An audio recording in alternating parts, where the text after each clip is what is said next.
Comienzo entonces dándole las gracias a la doctora Sandra Forero, presidente de Camacol y presidente del Consejo Gremial, por haber organizado este evento y por haber tenido en cuenta, como siempre, al Ministerio de Vivienda. Pero quiero también saludar al resto del equipo de Camacol, quiero saludar al doctor Edwin, quiero saludar a la doctora Natalia, quiero saludar al doctor Mario, quiero saludar a los 19 gerentes regionales de Camacol, a sus cientos de afiliados que también nos acompañan el día de hoy, pero también quiero mandarle un saludo muy especial a un grupo de amigos, a un grupo de compañeros que se han conectado el día de hoy en medio de sus ocupaciones y son los congresistas de la República, en particular los congresistas de la Comisión Séptima, aunque veo también algunos de la Comisión Tercera, otros de la Comisión Cuarta, hay un par de la Comisión Primera, pero quiero destacar la presencia tanto en Senado como en Cámara de ambas comisiones séptimas,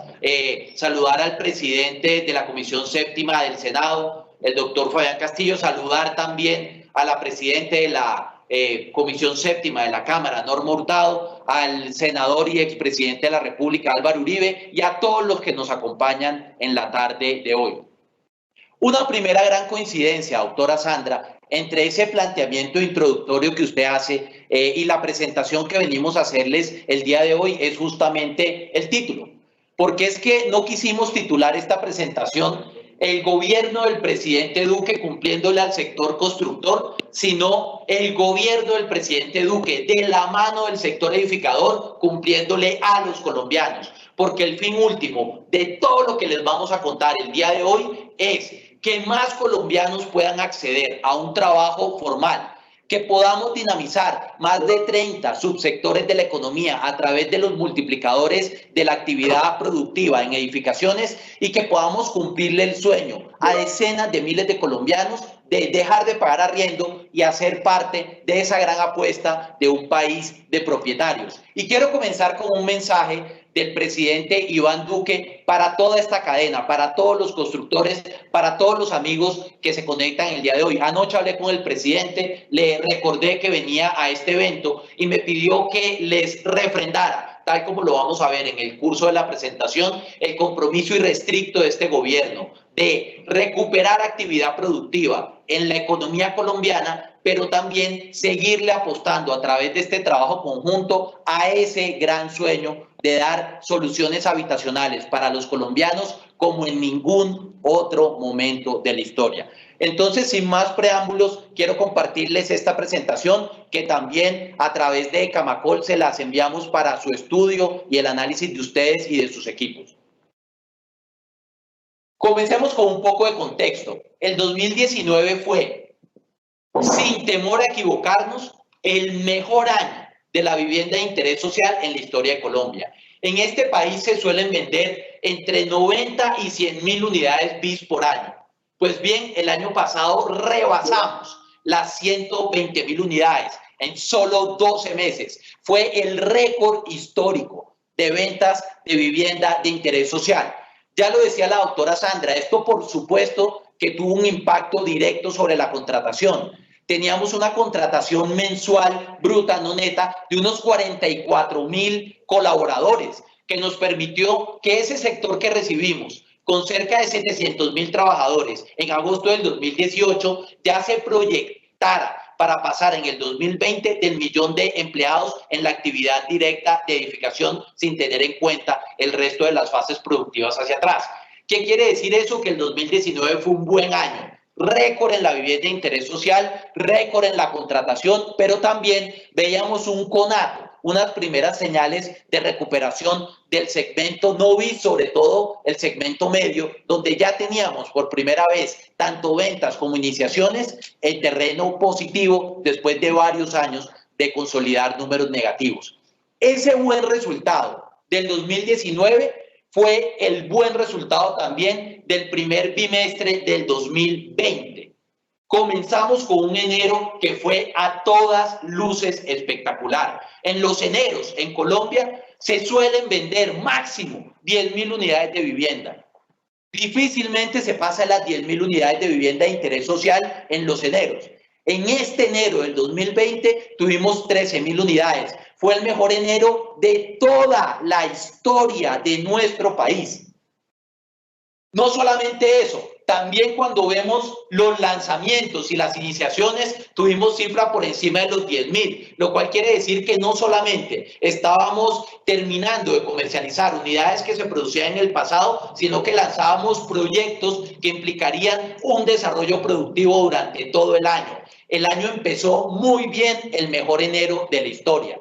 Febrero no fue distinto, y no es por el hecho de haber sido bisiesto. Tuvimos 29 días y pese a ser el mes más corto, fue el mes en que batimos récord de entregas de subsidios de vivienda.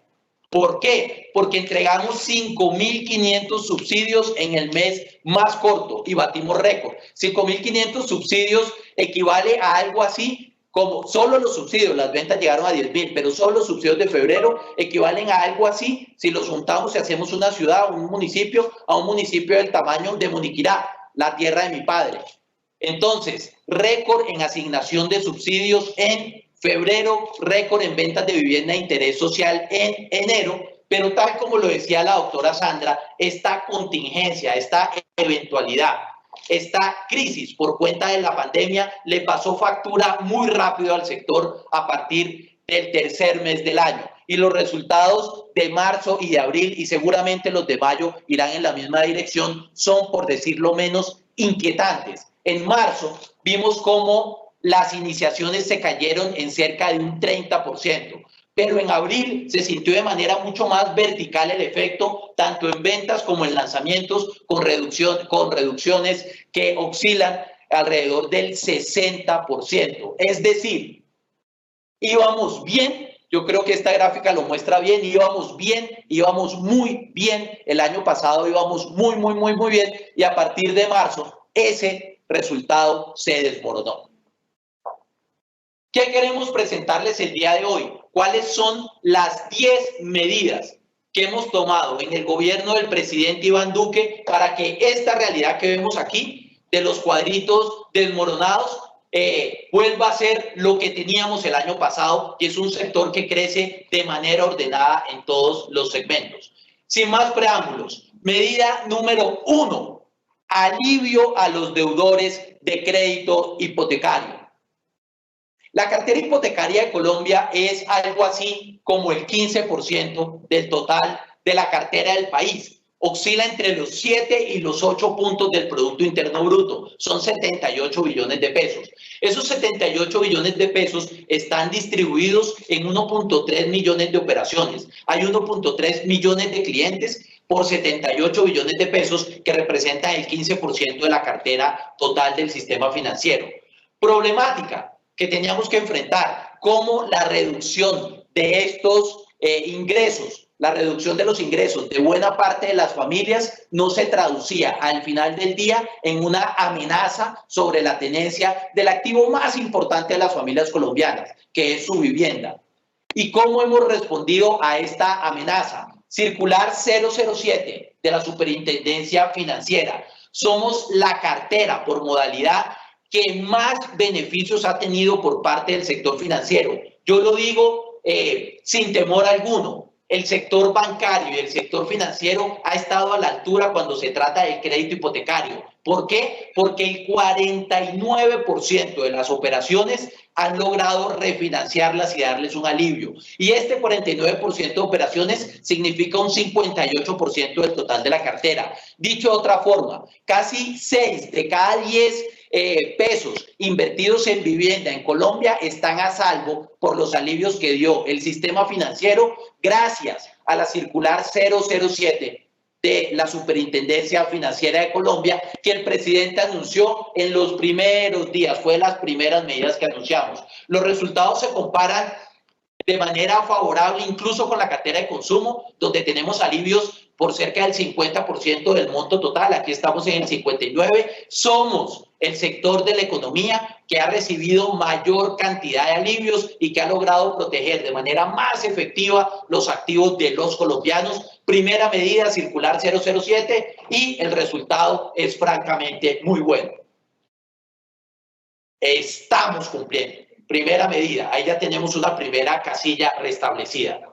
Segundo, Segunda gran problemática y segunda gran preocupación, ¿qué hacer con los beneficiarios de los programas de vivienda que obtuvieron un subsidio en el pasado, que lo venían pagando y que lo podían perder por cuenta de esta eventualidad? Recordemos, y esta es la problemática que nos convoca, recordemos que son muy estrictos los reglamentos de los créditos de vivienda que tienen cobertura del FRECH. ¿Por qué? Porque si la familia deja de pagar, inmediatamente pierde el beneficio. Pero era previsible que en el marco de esta coyuntura, buena parte de las familias tuvieran que acogerse a la 007, la que acabamos de contar. Entonces, no tenía mucho sentido que una familia se acogiera a este beneficio, pero que la contraparte fuera perder el beneficio del crédito de vivienda o el subsidio a su tasa de interés. Y estamos hablando de casi 300.000 familias colombianas que venían acumulando subsidios de vivienda durante los últimos años y que podrían eventualmente perderlos. Esto es algo así como el 46% de todos los créditos de vivienda de interés social. ¿Qué hicimos? Lanzamos desde el Ministerio de Vivienda el decreto 493. ¿Qué nos ha permitido el decreto 493? Que 170.000 familias colombianas que tenían el beneficio del FRECH, pero que se acogieron a la circular 007 de la Superintendencia Financiera, pudieran mantener el subsidio y no perdieran el beneficio. La hipótesis que teníamos inicialmente se cumplió, y es que las familias beneficiarias del FRECH se iban a acoger a la 007 un poco más de lo que se acogen el resto de los créditos hipotecarios. Y en efecto, todos los créditos hipotecarios fueron 49%, aquí 58%, el número sale dentro de lo previsible, pero el mensaje es que la mitad, más de la mitad de los créditos ya están protegidos y no tienen ningún tipo de riesgo en sacar provecho de la circular 007, porque los beneficios del subsidio a la tasa de interés se mantienen. Un decreto por parte del Ministerio de Vivienda, por parte de la Presidencia de la República, y este segundo problema también lo solucionamos. Segunda casilla que reincorporamos a nuestro edificio, el mensaje es el mismo, estamos cumpliendo. Problemática número 3, la vigencia de las licencias de construcción. Como es apenas previsible, durante un aislamiento preventivo en el que se detiene el aparato productivo, una parte importante de las licencias se iban a vencer. Una parte no despreciable. Nosotros tenemos estimado en el Ministerio de Vivienda que por cuenta de esta emergencia del COVID, los tiempos medios de producción de una vivienda se van a incrementar en cerca de un 20%, pasando de 21 a casi 26 meses la producción en promedio de una vivienda. Una primera disposición, que fue el decreto 491, permitió que todas las licencias se extendieran por un primer mes, y eso benefició al 12% de las licencias de construcción. Pero teníamos la preocupación que en la medida en que se fueran extendiendo los periodos de aislamiento preventivo, cada vez serían más las licencias que entrarían en vencimiento, y si hay algo terrible para este sector es que un proyecto que por una razón exógena haya tenido que detenerse, y tal como dice la doctora Sandra, entonces en un momento en que tenemos áreas paralizadas que se incrementa de más de un 20%, esto implique un nuevo trámite y un nuevo desgaste ante las entidades territoriales para obtener una licencia que en condiciones normales hubiera terminado en un proyecto exitoso. ¿Cuál era la solución? Extenderlo no por un mes, extenderlo por un periodo mucho más amplio, ya no para el 12% de las licencias del país, sino para todas ellas. Por eso, el gobierno nacional expidió el decreto 691. Lo que les estoy contando no son planes, lo que les estoy contando no es la perspectiva de lo que queremos hacer en los próximos meses. Lo que les estoy contando es lo que ya hicimos. Todo está en pasado, todo está en pretérito, ya expedimos el decreto 691, que permite que todas las licencias del país que estaban vigentes antes del COVID, una vez lleguen a su vencimiento, se extiendan de manera automática por 9 meses. Y aquí pasamos de una cobertura del 12% de las licencias al 100% de las licencias del país. Esa gran preocupación que en algunos casos traía desincentivos a la reactivación de la actividad productiva y a la contratación de mano de obra, el mensaje del gobierno nacional es muy claro. Todas las licencias en el país quedan automáticamente extendidas. Este problema que es nuestro problema número 3, lo damos por solucionado. Tercera casilla que se suma a nuestro edificio, el mensaje es el mismo que en los dos casos anteriores. Estamos cumpliendo, le estamos cumpliendo a Colombia. Problemática número 4, tal vez una de las más complejas, la de los arrendamientos. Y la complejidad de la problemática de arrendamientos no solamente tiene que ver con su intensidad y capilaridad, son más de 5.5 millones de familias en este país que viven en arriendo, afecta a una parte muy importante de los colombianos, sino que este desafío de política pública es doblemente complejo por cuenta de una condición de la estructura de este mercado, y es que se suele pensar que los que viven en arriendo, que los inquilinos, que los arrendatarios son vulnerables y que por el contrario el propietario está en una condición económica mucho más favorable y que existe un desequilibrio entre las partes. Pero lo cierto es que en Colombia el 92% de las familias que viven en arriendo son de estratos 1, 2 y 3. Pero el 85% de los propietarios que tienen un predio arrendado también son de estratos 1, 2 y 3. Por eso aquí no solamente tenemos que cuidar al que vive en arriendo, sino que también tenemos que cuidar al que vive del arriendo. Este es un mercado que yo he denominado de doble fragilidad,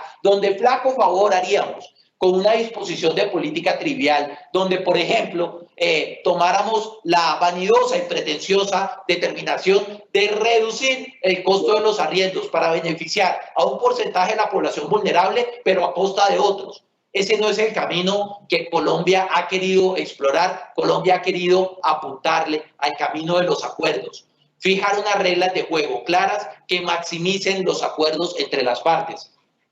Esas reglas de juego claras las establecimos en el decreto 579. Y en este decreto nosotros justamente lo que hicimos fue dar incentivos por el lado del inquilino, del arrendatario, pero también por el lado del arrendador para que las partes se sentaran a negociar. Esto se construye en el tiempo. Los últimos datos de las lonjas, de Fedelonjas, nos hablan que los acuerdos vienen subiendo de un mes a otro, en más de un 60%. Cuando uno mira los datos de las aseguradoras, que no son representativos, pero que de todas maneras nos dan algunas señales importantes, nos hablan en algunos casos muestrales, no concluyentes, de 80% de acuerdos. Lo importante es que vamos en el camino correcto, vamos en la dirección correcta, con desafíos sobre todo en los arriendos comerciales, pero en lo residencial el decreto 579 está saliendo razonablemente bien y el mercado lo ha entendido. Las lonjas nos han acompañado en esta disposición y le podemos decir hoy a los colombianos que esta cuarta casilla que estaba en el piso la hemos reincorporado a nuestro edificio y que al igual que en los 3 casos anteriores estamos cumpliendo. Quinto desafío, los protocolos para la reapertura del sector. Ya lo decía la doctora Sandra, hicimos un gran esfuerzo de trabajo conjunto entre todos los actores de la cadena, pero también con el gobierno nacional, no solamente con este ministerio. Allí tengo que agradecerle a mis compañeros, Ángel Custodio Cabrera, en el Ministerio de Trabajo, a Fernando Ruiz, en el Ministerio de Salud, ambos ministros comprometidos con el trabajo serio que veníamos realizando en el Ministerio de Vivienda de la mano de toda la industria, de todo el sector privado, y tuvimos protocolos de manera temprana. Incluso antes de la circular, ya habíamos tenido un ejercicio de socialización donde se sumaron más de 18.000 personas, con los cuales fuimos construyendo y afinando los detalles de ese protocolo, que francamente quedó muy bien. Cuando uno habla con mis colegas de América Latina, el de Colombia es un caso de éxito en implementación de los protocolos y buena parte de los elementos que nosotros hemos señalado ahí son emulados y replicados por otros países de la región. ¿Cuál era el desafío? El desafío es que teníamos 2.605 proyectos en ejecución con más de 800.000 trabajadores que tenían paralizados sus ingresos y que solamente íbamos a estar reactivando a la vida productiva, pero también a ese sustento que da un trabajo formal en la medida en que pudiéramos activar la mayor cantidad de proyectos de estos 2.605. Nos pusimos una meta ambiciosa. Queríamos en el primer mes, ojalá, pasar del 75%. Yo lo digo con una enorme satisfacción. Esa meta interna que nos pusimos, la rebasamos y la rebasamos con creces. Hoy tenemos un 91% de los 2.605 proyectos activados.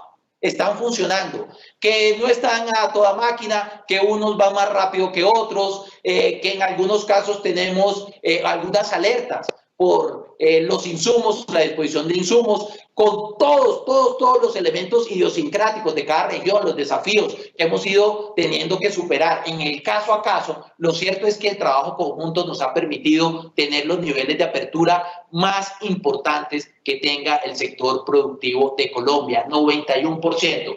Ya hemos reactivado 600.000 empleos. Y tenemos en 143, en realidad ese dato ya debemos actualizarlo, 145 porque se suma Flandes y se suma también Ricaurte, 145 municipios donde se concentra algo así como el 94% de la actividad productiva, donde está funcionando la actividad edificadora razonablemente bien. Eso quiere decir que vamos muy, pero muy bien, tomamos las decisiones correctas respecto a los protocolos, logramos además, y aprovecho para mandar un agradecimiento, una comunicación que si me tocara buscar un adjetivo yo la catalogaría de insuperable con las entidades territoriales, donde nos pusimos de su lado, entendimos y fuimos respetuosos del rol de vigilancia y control que les otorgan los decretos del Estado. Además, escuchamos cuáles eran las preocupaciones, que las preocupaciones tienen además elementos idiosincráticos de cada una de las ciudades que no son iguales, claramente no son iguales,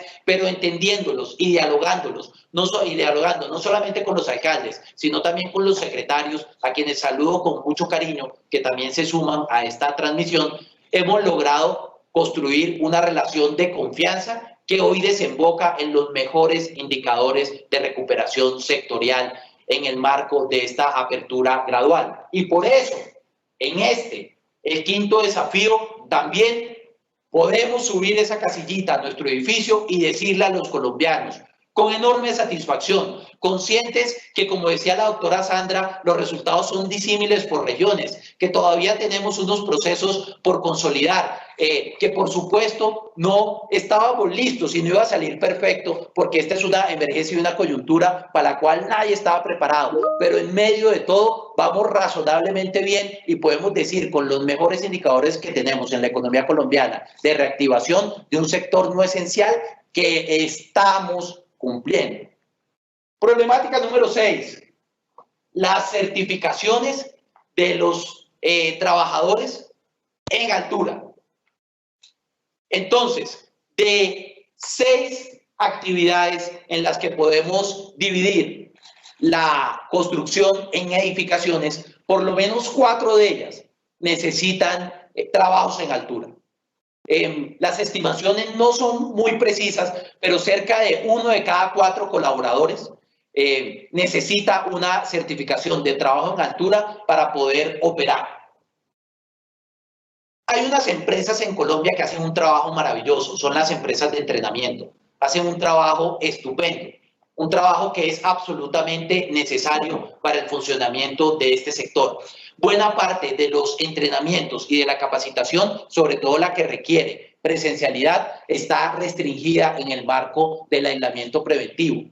Por eso, lo que nosotros queremos es que mientras dure la emergencia sanitaria y hasta 30 días después, todos los permisos de trabajo en altura que estuvieran vigentes un día antes de la emergencia de COVID se mantengan vigentes. Esto quiere decir que todos los que estaban activos antes del COVID se entienden con las fechas que hemos comunicado automáticamente renovados hasta el 30 de septiembre. ¿Y qué queremos en el entretanto? En el entretanto queremos que cuanto antes posible podamos tener a las empresas de entrenamiento y reentrenamiento operando, insisto, hacen un trabajo que es muy importante para este país y que además le va a permitir a todos estos colaboradores que van a tener que hacer ese refuerzo en términos de su formación a partir del momento en el cual terminemos con esta emergencia sanitaria, poder acudir a estos centros de reentrenamiento y renovar esas licencias.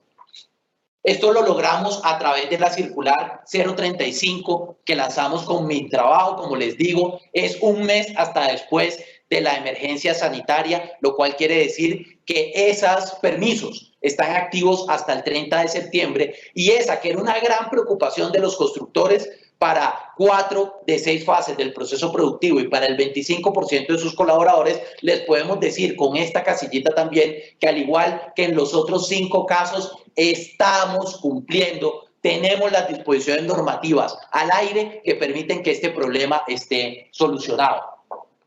Desafío número 7, los trasteos, los permisos para las mudanzas.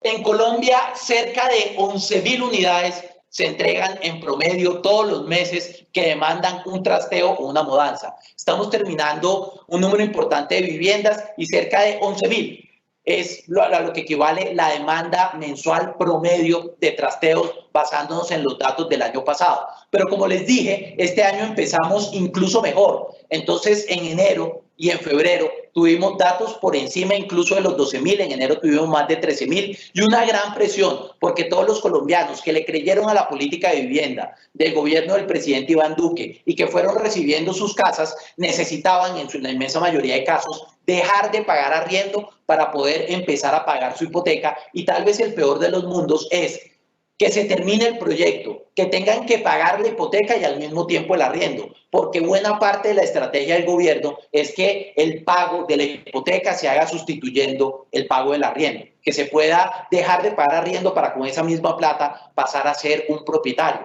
Entonces, qué complejo una familia que no se pueda mudar y que tenga que asumir ambas responsabilidades al mismo tiempo. Francamente, es muy difícil. Esto lo que nos traería son niveles altísimos de morosidad. Entonces, ya vimos el impacto del aislamiento preventivo a partir de los meses de marzo y abril, porque pasamos de más de 12.000 trasteos mensuales a tener en marzo algo así como 6.000, en abril mucho menos que eso. Eso quiere decir que nos cayó inicialmente un 50% y después hasta un 65% los trasteos. La razón, la dificultad a la luz del aislamiento preventivo. ¿Qué hicimos? Expedimos de la mano del Ministerio de Transporte, la ministra de Transporte, a la que también saludo y agradezco, la ministra Ángela María Orozco, de la mano del ministerio, una circular conjunta, circular 005, habilitó a partir del 10 de mayo estos trasteos, lo cual nos iba a permitir que las cerca de 20.000 unidades que se acumularon en los meses de marzo y abril ya se pudieran entregar. Eso sí, con cumplimiento de estrictos protocolos de bioseguridad que están consagrados en las circulares de carga y solamente con empresas que estén autorizadas y que además logren suscribir estos protocolos ante las entidades territoriales para un buen ejercicio de vigilancia y control. Pero el mensaje muy claro es, el sector nos pedía y los colombianos abiertamente, vivienda que vamos terminando, permitamos que con los protocolos de bioseguridad el trasteo se dé de manera efectiva. Expedimos la circular y hoy es una realidad. Esa tensión que tenían 20.000 familias colombianas ya la solucionamos con esa disposición normativa y podemos decirles con esta casilla que viene siendo la séptima, que al igual que en los 6 casos anteriores, estamos sumándole a el edificio de la recuperación y podemos decirle abiertamente al sector, pero más importante aún, a los colombianos, que estamos cumpliendo. Octavo desafío, el permiso para llevar a cabo las remodelaciones. Este sobre todo era una gran petición de los proveedores, de toda la cadena de valor. En Colombia se invierte anualmente algo así como 15 billones de pesos en remodelaciones. Genera un número muy importante de empleos directos y de empleos indirectos. Y en algunos proveedores de la cadena, como por ejemplo los que tienen que ver con cerámica, con las ferreterías, los que tienen que ver con pintura, los que tienen que ver con tubería, el nivel de afectación de no tener habilitadas las remodelaciones podía llegar a ser de hasta el 60% de las ventas. Una situación que era francamente muy desafiante. El gobierno nacional ha sido muy cuidadoso. ¿Y por qué ha sido cuidadoso? Porque en las remodelaciones tenemos un nivel de informalidad mucho más grande que el que tenemos en las edificaciones. 1. 2. El cumplimiento de los protocolos, dado ese nivel de informalidad, es mucho más difícil de controlar y varias entidades territoriales nos han levantado alertas sobre lo complicado que sería habilitar las remodelaciones y que las alcaldías no tuvieran cómo verificar que los materiales y los instrumentos de bioseguridad se estuvieran utilizando tal como lo establece la norma. Pero 3, teníamos además alertas de tensión en la propiedad horizontal, donde los vecinos y propietarios han sido muy renuentes a permitir la entrada de trabajadores para remodelaciones, salvo en casos extremos donde haya un riesgo estructural. ¿Por qué? Porque en muchos casos parecería que es la propiedad horizontal la que tiene que ejercer el rol de vigilancia, tomar la temperatura, adecuar la entrada de los edificios, y esas inversiones de la propiedad horizontal que no están cubiertas ni financiadas por nadie son una alerta que nos han hecho saber varios ciudadanos con enorme preocupación. Por eso el presidente Duque ha sido muy claro en que queremos que las remodelaciones se reactiven, pero que se reactiven de una manera gradual y ordenada. ¿Qué hicimos? En el decreto 749 permitimos que las actividades de remodelación se activaran y se activaran a partir del día de hoy. Pero en la circular 001 que expedimos antier, acotamos el espectro de remodelaciones para aquellas que se den por fuera de la propiedad horizontal. Y en esto quiero ser muy claro, en Colombia no están habilitadas todavía las remodelaciones dentro de la propiedad horizontal. Ha sido una petición de varios mandatarios locales y nosotros hemos sido muy consecuentes con eso. El presidente lo ha dicho en su programa y en eso somos claros. Dentro de las propiedades horizontales, salvo cuando existe un riesgo estructural de desplome, por ejemplo, salvo casos muy excepcionales, se rompe una tubería, naturalmente hay que arreglarla, pero salvo esos casos que son la excepción y no la norma, no está permitida la remodelación. Donde sí está permitida, en las construcciones que son unifamiliares, los que no tengan, por lo tanto, contacto con vecinos ni con esas áreas comunes, allí es mucho más fácil el cumplimiento del protocolo, el riesgo se minimiza, el aforo es también mucho menor, y por eso este primer paso que hemos dado es abrir remodelaciones, pero solamente para ese tipo de operaciones.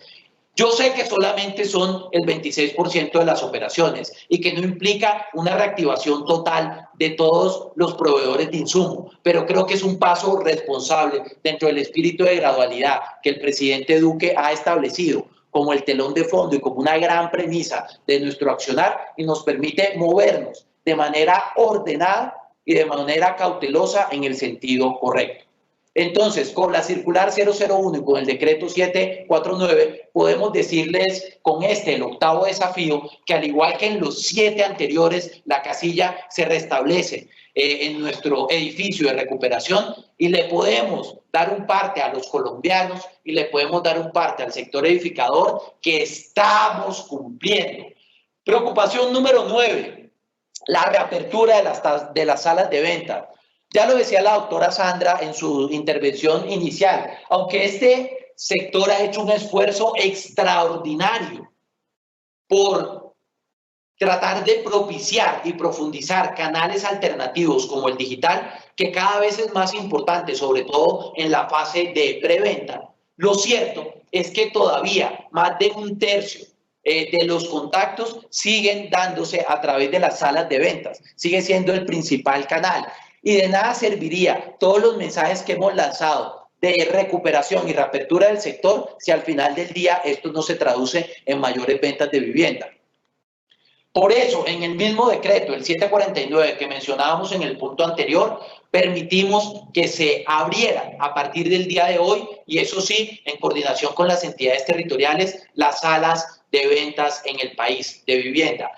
Y aquí quiero destacar varias cosas. La primera, es muy importante saber que al igual que los sectores comerciales que permiten una apertura gradual a partir del día de hoy, es necesario cumplir con las restricciones de aforo sobre todo, y la norma de bioseguridad y las circulares de cuidado y de prevención que ha emitido el Ministerio de Comercio y que ha emitido el Ministerio de Salud. Pero nosotros nos adelantamos y en el protocolo que lanzamos, donde además destaqué que fue uno de los primeros, ya teníamos establecidas 13 recomendaciones muy claras respecto a cómo iban a funcionar las salas de venta. Esto ya lo habíamos pensado hace cerca de 2 meses. Y en ese protocolo, por autorregulación, establecimos unas medidas que son muy interesantes. Por ejemplo, no tener más de 10 clientes al tiempo dentro de la sala de venta, independientemente de su tamaño. Ahí vamos, en algunos casos, más allá de lo que dice la circular, y eso es muy positivo. Segundo, solamente permitir visitas con cita previa. y eso lo que hace es reducirnos las aglomeraciones en las entradas y poder distribuirlos en distintos horarios. Eso es muy importante. Lo tercero, la disposición gratuita del material de bioseguridad para todos los visitantes. Ese tipo de cosas que en algunos casos rebasan lo que dice la circular, van mucho más allá, y lo que muestra es un sector que estaba listo para esta reapertura de las salas de venta y que además lo va a hacer de manera muy ordenada, garantizando no solamente que se concreten la mayor cantidad de negocios y que por lo tanto la reactivación rinda el fruto de mayor empleo y de mayor actividad productiva, sino que también cuidemos de manera muy estricta y a rajatabla la salud de todos los clientes que se acerquen a comprar una vivienda en Colombia. Con el decreto 749 y con el protocolo de bioseguridad del Ministerio de Comercio y del Ministerio de Trabajo, que además está reforzado por nuestro protocolo de bioseguridad, que tiene 13 medidas adicionales que hemos logrado sacar a través de autorregulación, podemos decir en este, el 9º desafío, que al igual que en los 8 anteriores, a este sector y a todos los colombianos les estamos cumpliendo.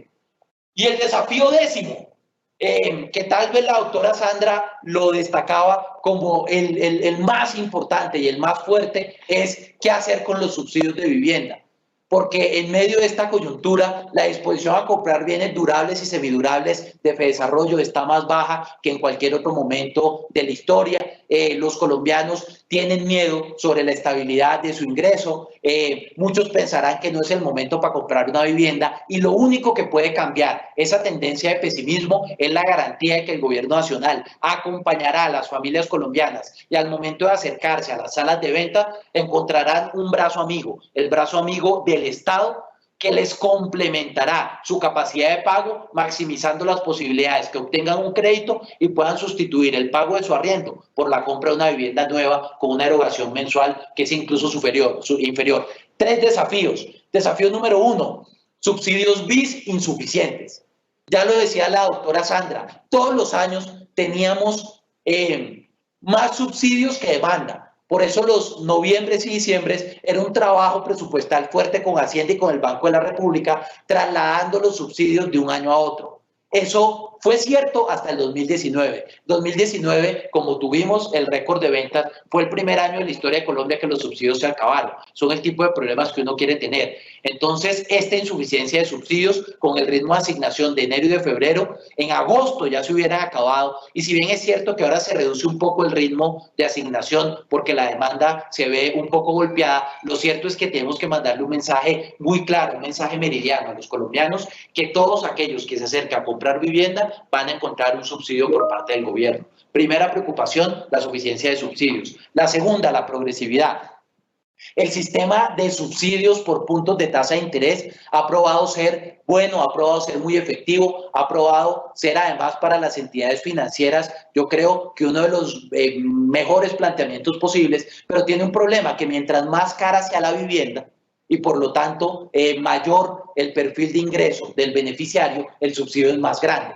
Eso quiere decir que aunque los programas como un todo son programas progresivos, dentro de la asignación de los beneficiarios hay cierto grado de regresividad. Es decir, existen mecanismos y diseños de política que podrían ayudar no solamente a que pudiéramos entregar los subsidios y a reducir el déficit habitacional, sino que a través de este instrumento pudiéramos también reducir de manera mucho más agresiva el coeficiente de Gini, tratando de beneficiar más que proporcionalmente al que tiene menos. Y ese es un segundo desafío.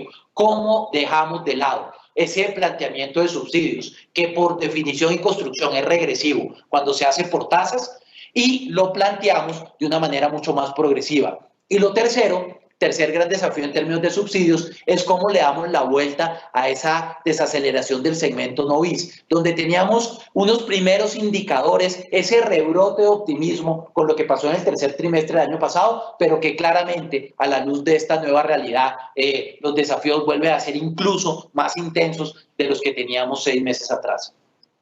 La respuesta del gobierno ha sido, por decirlo menos, contundente.